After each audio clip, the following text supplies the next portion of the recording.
اب سلطان صلاح الدین ایوبی کی کہانی بھی سنتے ہیں۔ اسلام کا مجاہد اعظم، یہ حلال اور صلیب کی جنگوں کا ہیرو، اور جس پہ امت اسلامیہ کو آج بھی ناز ہے، اور آج صدیاں گزرنے کے بعد یہ سینوں میں دل کی طرح دھڑکتا ہے۔ سلطان ایوبی کا نام آج بھی دلوں پہ نقش ہے، اور اس کا نام سن کے مردہ جانوں کے اندر بھی زندگی کی حرارت پیدا ہو جاتی ہے۔ اس کے زمانے میں ریجینالڈ بدبخت ایک انگلستان کے شہزادے نے حاجیوں کے قافلے کو روک لیا اور ان کا سامان لوٹ لیا۔ انہوں نے کہا ہم حج پہ جا رہے ہیں، تو نے ہمارا سامان لوٹ لیا، ہمیں جانے دے۔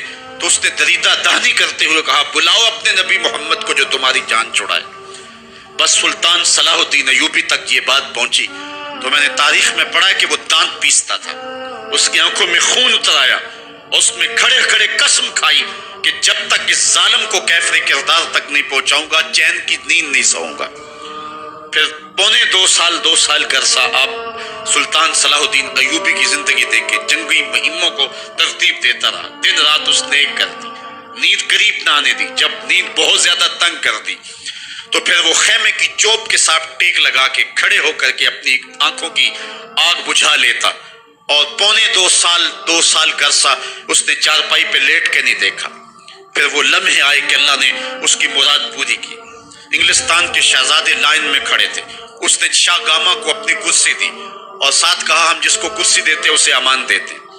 پھر اس نے اس کے جو نائٹس تھے ان کو آپ خورے دیے، ان میں پانی دیا، کہا جس کو ہم پانی دیتے ہیں اس کو امان دیتے ہیں۔ پھر جب ریجینالڈ کی باری آئی تو بادشاہ کی رگیں پھول گئی غصے سے، اس نے تلوار نیام سے باہر نکالی اور اس کی چھاتی پہ چڑھ کے اس کی گردن پہ تلوار رکھ کے اس کے ٹکڑے کرتے ہوئے کہا او کتے، تو نے کہا تھا بلاؤ اپنے نبی محمد کو، محمد عربی نے اپنا نوکر بھیج دیا ہے۔ اور اس طرح اس ریجینالڈ کتے کے دو ٹکڑے کر کے رکھ دیے۔ یہ ہماری تاریخ ہے، یہ روشن تاریخ ہے۔ ہمارے اسلاف، ہمارے بزرگ، اس دور کے شہنشاہ، اس دور کے بادشاہ اتنی جرأت اور اتنی عظیمت رکھا کرتے تھے، اور آج ہماری کمزوریاں نے دشمنوں کو دلیر کر دیے۔ کبھی ایسا بھی اندھیر آیا تھا کہ سرے عام یوں توہین اور تنقیص ہوتی ہو پیغمبر حسن اور پیغمبر جمال کی، اور پھر 1.40 ارب انسان دنیا کے اوپر بستے ہوں۔ یہ بھی زمانے نے دن دیکھنے تھے تو امت مسلمہ کی موت واقع ہو جائے اگر حضور علیہ السلام کی توہین باقی رہتی ہے۔ اس لیے امت کو پوری قوت کے ساتھ کھڑا ہونا ہے اور اپنے نبی علیہ السلام کی توہین کا بدلہ لینا ہے، اور یہ ممکن نہیں ہے جب تک جو ہے وہ ہم پوری دنیا کے اوپر غالب نہ ہوں۔ اللہ تعالیٰ امت کو وہ دن نصیب فرمائے کہ امت کا غلبہ اللہ تعالیٰ نصیب فرمائے۔ اس وقت ہمارا المیہ یہ ہے کہ ہمارے پاس عالم لیڈر کوئی نہیں ہے، عوام کے جذبے یقیناً دیکھنے کے۔ سیریا کے بچوں کو میں نے دیکھا کہ وہ چھوٹے چھوٹے بچے، انہوں نے ہاتھوں میں کتبہ پکڑا ہوا ہے، اور میں اس منظر کو دیکھ کر کے کتنی دیر تک سکتے میں رہا۔ اس کے اوپر لکھا ہوا تھا اقتلونا ولا تسبوا لنبینا، ہمارے ٹکڑے کر دو لیکن ہمارے نبی کو گالی نہ دو۔ ان بچوں کے درد کی کہانی کلیجے چیر رہی تھی۔ یہ محبتوں کا عالم، وہ اقبال نے کہا تھا چمن میں رخت گل شبنم سے تر ہے، چمن میں رخت گل شبنم سے تر ہے، سمن ہے سبزہ ہے باد سحر ہے، مگر ہنگامہ ہو سکتا نہیں گرم، یہاں کا لالا بے سوزے جگر ہے۔ اس وقت امت بے امام ہے، امت کے پاس جو ہے وہ کوئی ایسا شخص نہیں ہے جو امت کی رہنمائی کرے۔ ملک بھی خالی ہے اور عالمی لیول پہ بھی ہم کسی امام سے محروم ہیں۔ اللہ نے وہ دن نصیب کرنے ہیں، ہم صفے سیدھی کریں، بس ہمارا کام اتنا ہے۔ صفے سیدھی کریں گے تو امام بھی اللہ بھیج ہی دے گا، اور وہ وقت آئے گا کہ اس کے جھنڈے نیچے ہم کھڑے ہوں گے۔ اور ہم نے تاریخ میں پڑھا ہے، کتب صحاح میں موجود ہے، بخاری اور باقی کتابیں اٹھائیں، ہمیں اس وقت کی بشارت دی گئی ہے کہ جب اساکر اسلام ترتیب پائیں گے اور پھر امام بھی آ جائے گا، اور پھر امت مسلمہ وہ بانک پن پائے گی کہ صحیح حدیث میں آتا ہے کہ اگر کوئی یہودی کسی پتھر کے پیچھے یا درخت کے پیچھے چھپ کر کے پناہ مانگنا چاہے گا تو وہ پتھر مسلمانوں مجاہدوں کو بول کر کے کہے گا ادھر آ، یہ ظالم میرے پیچھے چھپا ہوا ہے۔ وہ دن بھی اللہ تعالیٰ نے ہمیں دکھانے ہیں، اور پوری امت کے اوپر جھنڈا جھولے گا تو آمنہ کے لال کا ہی جھولے گا انشاءاللہ۔ آ ملیں گے سینہ چاکانے چمن سے سینہ چاک، بس میں گل کی ہم نفس باد صبا ہو جائے گی، شبنم افشانی پیدا کرے گی میری سوز و ساز، اس چمن کی ہر کلی درداشنا ہو جائے گی، آسماں سحر کے نور سے ہوگا آئینہ پوش، ظلمت رات کی سیما پا ہو جائے گی، شب گریزاں ہوگی آخر جلوہ خورشید سے، یہ چمن معمور ہوگا نغمہ توحید سے۔ وہ وقت انشاءاللہ آنے والا ہے، بس ہمارا کام صفیں سیدھی کرنی ہے اور صفوں کو ترتیب دینا ہے، اپنے جذبوں کو مرنے نہیں دینا ہے، اور یہ جذبے اپنی نسلوں میں بھی منتقل کرنے ہیں، اور اپنی نسلوں کو بٹھا کر کے حضور کی عظمت کی کہانی پڑھا کے جانا ہے۔ میں نے سیریا کے ان بچوں کو دیکھا تو میں اپنے بچوں کو بٹھا لیا، میں نے کہا بیٹے پوری دنیا کے اوپر حضور کی ناموس پہ حملہ ہے، بتاؤ ہم کیا کریں گے؟ تو میرا 5 سال کا بچہ ہے، مجھے حمزہ کہنے لگا کہ ابو یہ جو تلوار آپ نے لٹکا کے رکھی ہے بیٹھک میں، اس کے میں پیچ خود کھول سکتا ہوں اور یہ میرے ہاتھ میں دے، ان ظالموں کو میں کاٹوں گا۔ میں نے کہا بیٹے مجھے یہی تجھ سے توقع تھی، اس لیے کہ تیرے جسم کے اندر خواجہ دین محمد مصطفیٰ کی غیرت کا خون دوڑ رہا ہے، اور انشاءاللہ یہ ہماری نسلیں اٹھیں گی اور اسلام کے غلبے کا خواب ہم شرمندہ تعبیر کریں گے انشاءاللہ۔ تو اپنے بچوں کو بٹھائیں اور ان کو بتائیں اور ان کو حب رسول کے جام پلائیں، ان کے اندر محبت رسول انڈھیل دیں اور ان کے سینے کے اندر یہ حرارت پیدا کر دیں، اور وہ امت کے لیے اور نام محمد کے لیے ہر قربانی دینے کے لیے آمادہ ہو جائیں۔ انشاءاللہ وہ وقت دور نہیں ہے جب پوری دنیا کے اوپر اسلام کا جھنڈا جھولتا ہوا نظر آئے گا۔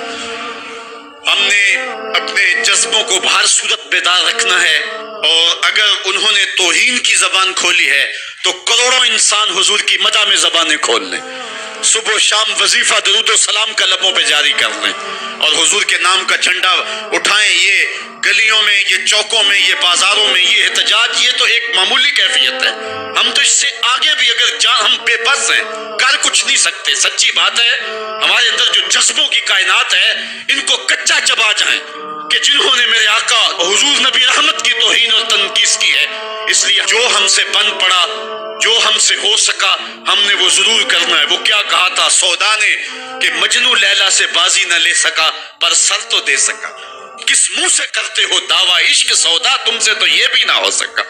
ہم نے دیکھنا ہے کہ ہم کیا کرتے ہیں، اس حوالے سے ہمارے جذبات کیا ہیں۔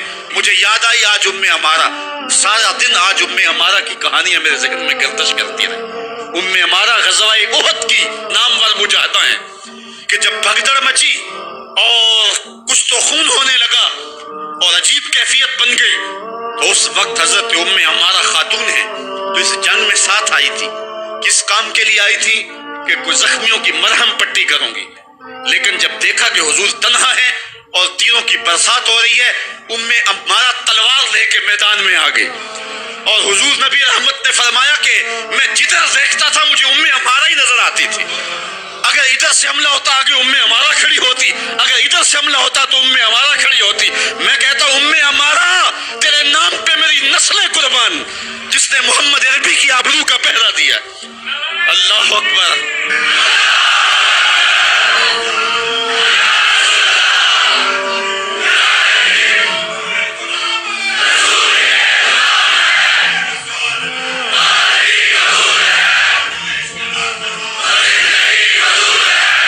تمہارے جذبے سچے ہیں انشاءاللہ، شاید مغرب کو بھول ہو گئی ہے، یہاں ایک ایک بچہ غازی علم الدین ہے، ایک ایک بچہ عمر چیمہ ہے، یہ سعادت مندیوں کا سفر ہے۔ یہ مغرب کو بھول ہو گئی ہے، اس نے کس قوم کو چھیڑا ہے؟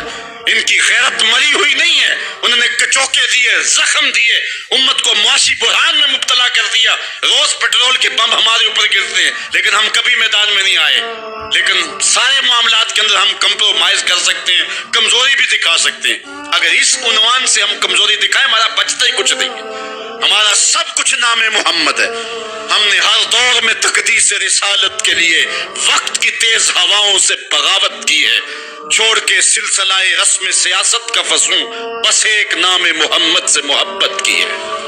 ہم نے عہد غلامی کرنا ہے حضور علیہ السلام کے نام سے، اور انشاءاللہ یہ ہماری سعادت مندی ہے، ورنہ ہم نے وہ زمانہ بھی دیکھا ہے جس زمانے میں کوئی ایسا متنفس نظر نہیں آتا تھا جو حضور کے نام کا جھنڈا اٹھائے۔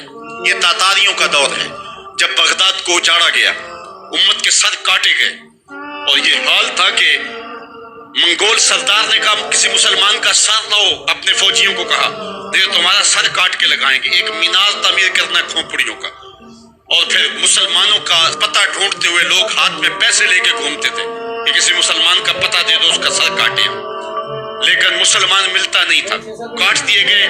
دجلہ 3 دن تک خون بن کے بہتا رہا۔ یہ ہماری تاریخ ہے بغداد کی۔ اور پھر دجلہ کا بند توڑ دیا گیا، جو لوگ تہہ خانوں میں چھپے تھے 1.25 لاکھ لاشیں ہم نے وہاں سے پھر نکالی۔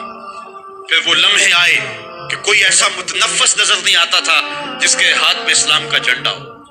ایک منگول سردار عیسائی ہو گیا، اس نے ایک عیسائی پادری کو بلایا اور کہا کہ اپنے مذہب کی تبلیغ کر تاکہ کچھ لوگ اور بھی ہمارے ہم نوا ہو جائیں۔ اس نے قسم پرسی کے سالم میں کہ اب کوئی شخص نہیں ہے جو اسلام کا نام لیوا ہو، تو اپنے خود سے باطنی کا اظہار کر دیا اور پیغمبر حسن و جمال حضور نبی رحمت کی توہین و تنقیص کا آغاز کیا۔ ابن حجر نے لکھا ہے کہ ایک کتا تھا جو خیمے کی چوب کے ساتھ بندھا ہوا تھا، جب اس نے توہین کا آغاز کیا تو اس نے بھونکنا شروع کر دیا۔ لوگوں نے کہا کہ یہ کتا تیری توہین کی وجہ سے بھونک رہا ہے۔ اس نے کہا نہیں ایسی کوئی بات نہیں، یہ کتا نسلی کتا ہے۔ واقعی وہ نسلی تھا، اور میرا ہاتھ کا اشارہ پا کے غیرت میں آ گیا ہے، کوئی ایسی بات نہیں ہے۔ اس نے پھر توہین کا آغاز کر دیا۔ تو ابن حجر نے لکھا ہے کہ اس کتے نے زنجیر تڑوا کر کے اس پادری کے گلے میں جا کے دانت گاڑ دیے اور چھوڑا تب جب اس کو واصل جہنم کر دیا۔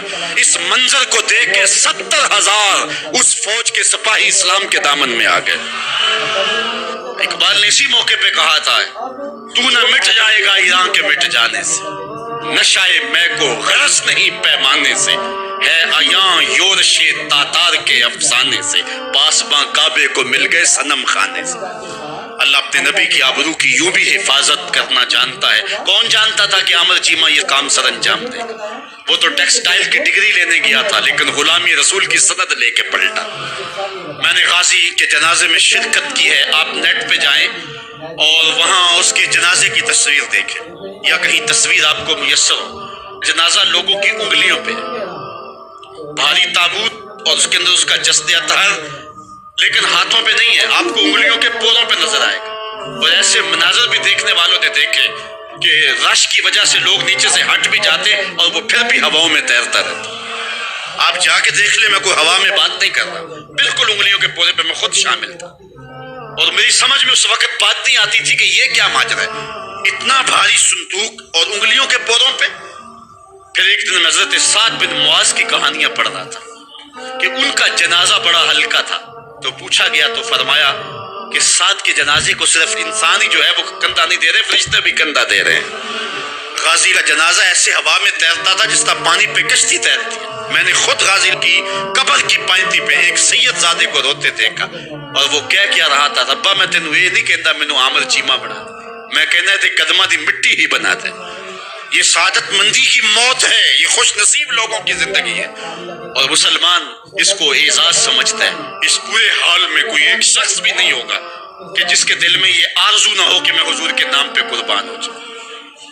ایک ایک شخص کے سینے کے اندر، میں سمجھتا ہوں میرا ہی سینہ ہے، لیکن نہیں، ہر شخص کا سینہ یہی ہے، اور ہر شخص کے اندر کے جذبات یہ، یار یہ دھڑا کیا ہے زندگی میں حضور کے بغیر؟ سب کچھ حضور ہی ہیں، اور ہماری زندگی کا سب سے قیمتی اثاثہ حضور کی ذات ستودہ صفات ہے۔ آپ کو جمعۃ المبارک کو جو کال دی گئی اس میں بھرپور شامل ہوں، جہاں جہاں سے آئے ہیں وہاں جو جلوس ہو بھرپور شامل ہوں، لوگوں کو ترغیب دیں، اور اس کو جو ہے وہ بہت بڑے سائز کے اندر جلوسوں کو منعقد کرے تاکہ مغرب کو پیغام جائے کہ یہ تھکے ہوئے، ماندے ہوئے، ہارے ہوئے، یہ جو ہے وہ معاشی بحرانوں کے پسے ہوئے لوگ جب بھی اپنے من کا سودا کرتے تو بازار